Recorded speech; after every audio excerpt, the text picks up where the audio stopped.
Hello, and thank you for joining me. Today we'll be talking about cultural communication, and more specifically, barriers to effective cultural communication. Right off the bat, we can think of barriers to cultural communication as something that is negative, something that is an obstacle, much like a barrier, something we need to overcome.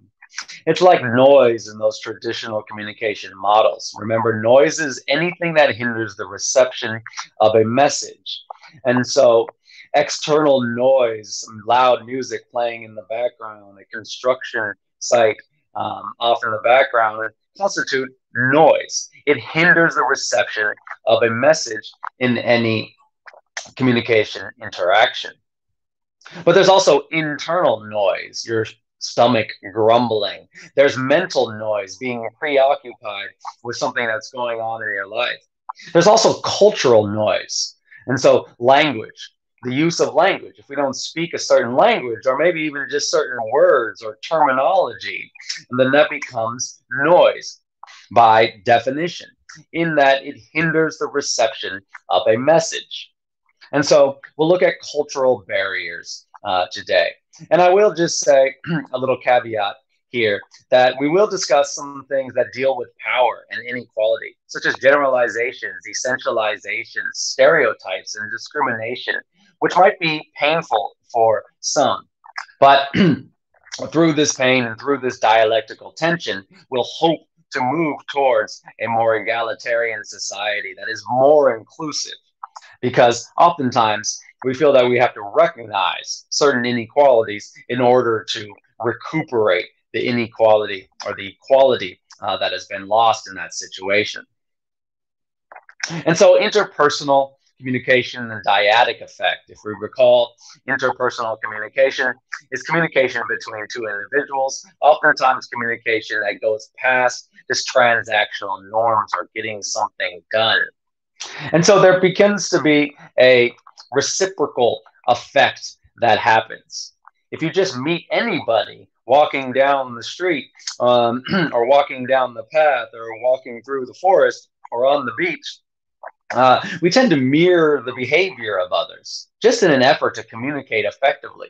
Well, in a interpersonal situation, uh, we call this the dyadic effect, and we tend to not only mirror each other's behavior, but reciprocate the same sentiments as the other person. If somebody tells a story, you might tell a similar story, and so on and so forth.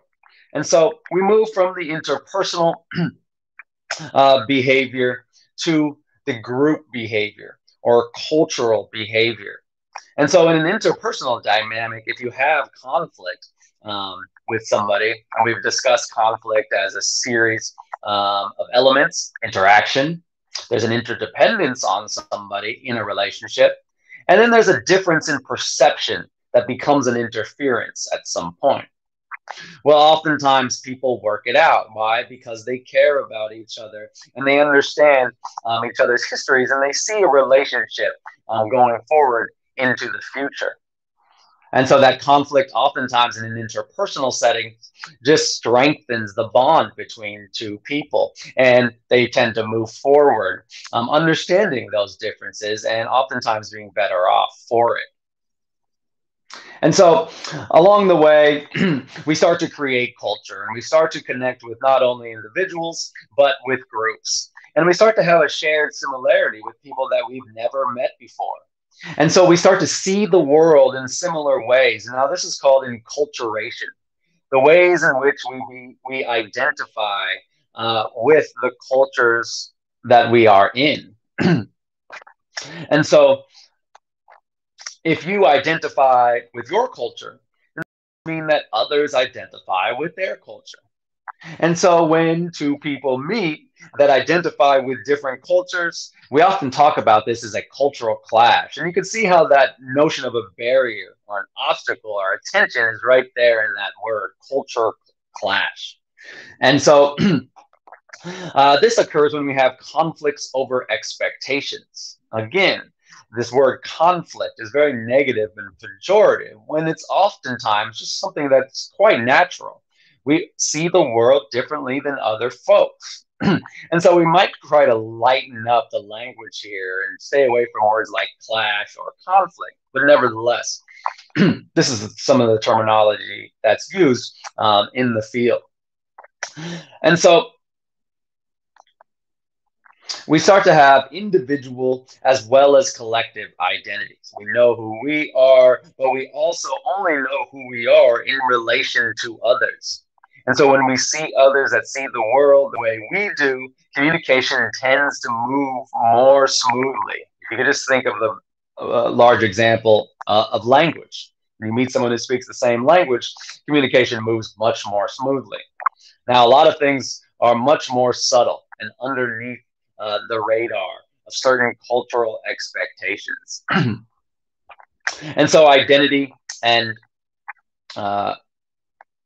groups and individuals here. Here is Nas with I Am the American Dream. And here's Britney Spears with the same t-shirt, I Am the American Dream. And so much different subject positionalities, different genders, different perceived ethnicities, possibly even cultural belongings, right? Or affinities. But there's a little bit of difference there in cultural subjectivity. But there's a harmony as both are rocking a t-shirt that points to an American sensibility that is offered to an entire society. And so the collective. And so you can see the identity there is the individual, but the identity of the collective is very similar. And so there's a lot of elements of tension and harmony at work here for us to unpack. And I encourage you to do so. And so diasporas. Diaspora, whenever we hear the word diaspora, we can think movement, large group movement. And so think about ourselves. Most of us have some sort of diasporic movement in the past. And so maybe we moved from one location to another. Or maybe our families have moved from one location to another. Or maybe our ancestors have moved from one location to another. And if we go back far enough throughout history, we can see that the history of humanity is largely based on movements out and across the globe. And so if we look back at a little bit more specific and recent history, we can see that many of these group movements were not voluntary. Many of them were forced movements or movements that happened because of power dynamics and people didn't have much choice but to move. And so if we go back and trace the different movements of various peoples and why, again, we can see different levels of tension and harmony. Indeed, if you look at the last example of Nas, the rapper, and Britney Spears, the former pop star, then you can see a little bit of the movements from these people's perceived ethnic and racial identity in the past happened under differing circumstances. But nonetheless, both of these people's past deal with a diasporic movement that comes together in this notion of the American dream and all coming together to create a diverse society that hangs on to individuality while promoting a diverse cohesiveness, which is a difficult task to do. And so there's no wonder that we might find some barriers and some tensions along the way. As we've discussed in this lecture series, just to simply communicate is to create some dialectical tension, just to, in an effort to get a message that you personally feel across to a larger audience, there's going to be some barriers there. Very few of us see the world exactly the same, if any of us. And we have that tension in our own bodies as we search for those words to accurately describe how we feel or how we see the world. As we've noted, We are using language oftentimes, which at the end of the day is just inadequate. It does not fully describe the territory. And so, group movement. As we noted, movement is not neutral oftentimes. It does not just happen. Look at the world around you and the cultural makeup of the different spaces that you are in and think, how did these people get here and how did I get here? What was the historical dynamics that created this situation? And so there's power structures and distance. Today we often talk about class. In other areas, we might, but there's social stratification where people exist on different levels of society and have differing accesses to power, gender, age, education, of course, class and ethnicity, right? All play roles in deciding your cultural or societal positionality. And so within almost every society, as Karl Marx noted way back in the 1800s with Frederick Engels, there seems to be a power differential, a disparity between, as he simply put it, the haves and the have-nots, or the not have so muches, if you will. And so social exclusion, barriers, and power. And so now we'll talk about a few terms that are concrete elements that are barriers to effective cultural communication. And a lot of the words that are used today are exclusion and inclusion. And so we strive for inclusion, this this conceptual world of equality. And so we might think about how some of our language, some of our texts, some of our levels of communication exclude others from the conversation. And so there's a simple diagram here that shows an avatar being excluded. And you can think about this image when you use certain words or when you deploy certain sensibilities.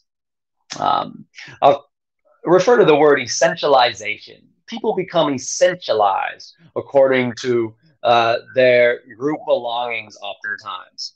They are essentialized by others, and we're also essentializing ourselves in various times. I might think of the statements, be a man, act like a woman. Right? If you are being a man, then what does that entail? And I'll pause for a response. But you're often involved in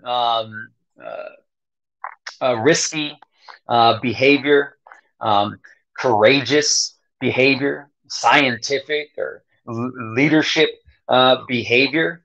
Oftentimes asked to put yourself at risk. But whatever it is, be a man notes that you are essentially one way and you should essentially act one way all the time. And so in this case, it's dehumanizing. Why is it dehumanizing? Because it takes away your ability to be a human. What makes us human? The ability to think for ourselves and react according to our own desires and whims. And so, be a man, I have to be a certain way, whatever that means. And whatever that means is socially constructed. At the same time, act like a lady. It means that you have to act one way. Now, with this phrase, it's a little bit different as it applies to a different gender here, masculine and feminine. But act like a lady notes that you are engaged in a performance and that you have to act one way. It's not be a lady, it's act like a lady. And so, at least in this statement, there is a cognizance of a social construction. But nevertheless, you are supposed to act a specific way based on your culture or your group identity at this point. And these happen all the time in everyday interaction, but they are also barriers, and they deal with power, and they deal with essentialization. We might just think generalizations or stereotypes. Now, this starts with our first element here, ethnocentrism. Ethno means culture. Center means center, right? And so when you feel like your culture is in the center of the cultural constellation, and so if you've ever said something like, that's weird, or you do this funny, um, well, you are probably exhibiting a mild amount of ethnocentrism. Or you have an accent, right? We all have accents. We all have our own unique ways of doing things. None of this, what we are doing, really is completely natural. Most of it is socially constructed according to cultural norms. And so when you fail to recognize the views of others, then you are exhibiting ethnocentrism. What is better for consuming food? All of us must consume food, but we consume food in various and different ways. You might think about the fork and the chopsticks. Which one is better? Now, the correct answer is neither is better. But if you said one or the other, and hopefully you didn't say one or the other, you're engaged in ethnocentrism. Now, if you said my culture, the culture I was brought up in, typically uses one or the other, well, then that's to recognize that other people use different utensils, right? But neither of these are better. And so, small ways that we exhibit ethnocentrism in our everyday lives. Now, ethnocentrism is also deployed by entire cultures and entire societies. We might look at some of our most beloved texts. And so, caveat here number 2, I'm sorry for being critical of some of our beloved institutions like Disney, or looking at some of our films that we might cherish from our childhood. I enjoy Disney films, and I think fondly about them as I used to watch them in my childhood. As an adult, I think even more fondly of these films because I get to use them in lectures on cultural communication barriers. And so we might look at the many ethnocentrisms that are peppered throughout Disney films. One, we just might look at 2 here, Pocahontas. Pocahontas comes out after Lion King. And so after Lion King, Disney really started to look at cultural differentiation. And so the representation of Native American culture here and a historically real and empowering figure of Pocahontas is a positive thing for the most part. Representation oftentimes can be good. And so it's great to have this film. At the same time, we might be critical of how cultures are represented. And so Pocahontas largely concentrates on a love story. And so Pocahontas is a Native American historical figure who led an extraordinary life and can be an inspiration for many folks for what she achieved in her life. She leads groups in North America. She travels to Europe. She travels back to North America. She becomes a mode of dialogue and represents an example of cultural dialogue and native agency. But in the film Pocahontas, she is reduced to a gender stereotype that runs through Disney films. She is the damsel in distress, the princess whose number one goal is to fall in love here with the European man. Her mannerisms and her way of movements, as we can see here, are subordinate to the male and oftentimes depicted as animal-like. And you can see that just in the gesture that her body is taking, her posture in relation to the animal in this scene. More recently, Mulan functions very similarly. Mulan, once again, is a female figure who dealt with patriarchal constructs of her time and entered into a man's world, sometimes as a man, to become a great heroic figure in Chinese history.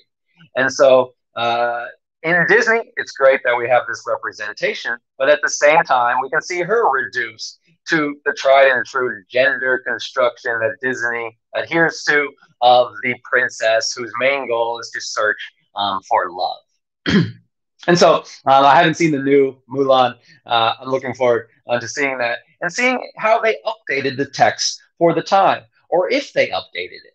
And so just by merely recreating this text, you are updating it, right? You are bringing in live actors. You are bringing in different forms of technology and a larger budget for the most part. But are the narratives being reconstructed? And are the ethnocentrisms being furthered? Would be one of my questions. And so I encourage you to watch either of these films and comment on some of the ethnocentrisms involved. So ethnocentrism now leads to stereotyping. These get generally worse as we go along.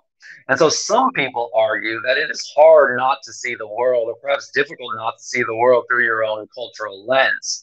But they are missing the point in ethnocentrism, which is that we should recognize, and we have to recognize, that there are other cultural perspectives out there. That should be attainable by all of us. Stereotyping. Stereotyping is everywhere. I encourage you to look in your daily lives, daily interactions, where you might find stereotyping. Also look into popular text, media, and film, primetime television, for example. Stand-up comedy oftentimes relies on stereotypes. Oftentimes these stereotypes are outdated, they're old, and they are, of course, untruthful. And so stereotypes are a fixed image of an entire group. And so here we have Pharrell rocking a headdress on the front of a fashion, a Native American headdress on the front of a fashion magazine. And so a little bit of cultural appropriation here, and using a headdress that was used only by specific Native American communities and for specific means is now appropriated and deployed here as a stereotyped image in order to give someone a little pizzazz in their identity and sell fashion magazines. Are stereotypes false, even if they happen to be true at one given instance? Yes. Even if, oh, this stereotype is true in this instance, right? It is always false. Why? Because it isn't applied to an entire group. And so even if a stereotype happens to be true at any given instance, or you can point to many instances where it is true, it is always false because it is applied to an entire group, and almost an entire group does almost nothing the same all the time. And so what about negativity? Even if a stereotype is positive, is it negative? Yes. And so even if you deploy a stereotype that's positive and seems to empower certain people, that be a man statement is negative, right? And so men exhibit courage. Okay, that's a stereotype. That's not true, right? Because not all men clearly do that. Right, and so that's a stereotype, and it is false. Even if it's true and one person you recognize is a male and exhibits courage, but it is also negative, as you can see, that it might remove people from their ability to react to any given situation. It also might encourage risky or dangerous behavior. Right. And so even if it's positive, it's negative. And even if it's true in one instance, it's always false. And so essentializations are much like generalizations and function today much like stereotypes. And so we can recognize essentializations that are a little bit softer deployments of stereotypes. So things get progressively worse, right? Now we're leading to prejudice. Now you've embraced stereotypes based on a few ethnocentrisms that you possess, and now you develop a prejudice. Now you have a dislike of an entire group. And so you can see how, even if you have a stereotype that's positive, it leads to something like prejudice, or can lead to something like prejudice, where you have a dislike of an entire group. And I might go so far as to say is that it doesn't have to be a dislike to be prejudice, right? If you think of an entire group as one way, it might not be negative. It might not be a dislike, but you are taking away that person's ability to react under their own means, and that is a form of prejudice.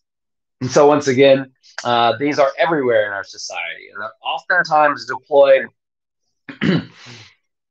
uh, neutrally or innocently, like they don't exist. And so pick and choose your moments. I encourage people to speak up all the time and voice their opinions, be critical, and call out when they see these barriers of cultural communication.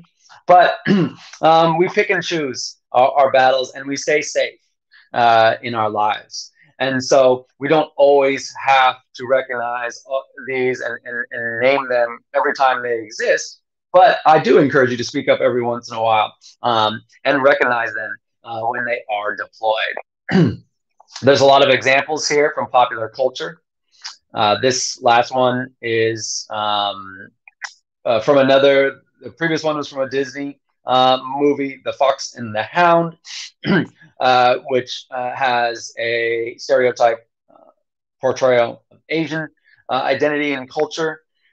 This one is drawn from Tom and Jerry, and you can see how when you look at the society in which these texts and artifacts are produced, you can see a social inequality at work, and they are reified by the text. And so, once again, these texts help co-construct our society.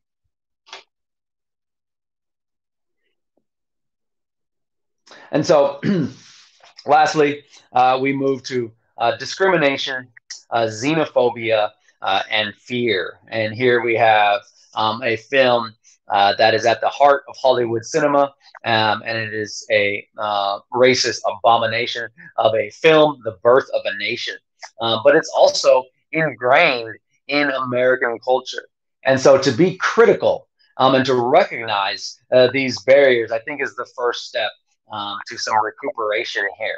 And so ethnocentrism leads to stereotyping, leads to prejudice, and then we have outright discrimination and xenophobia, a fear of others and a fear of those that are different from us.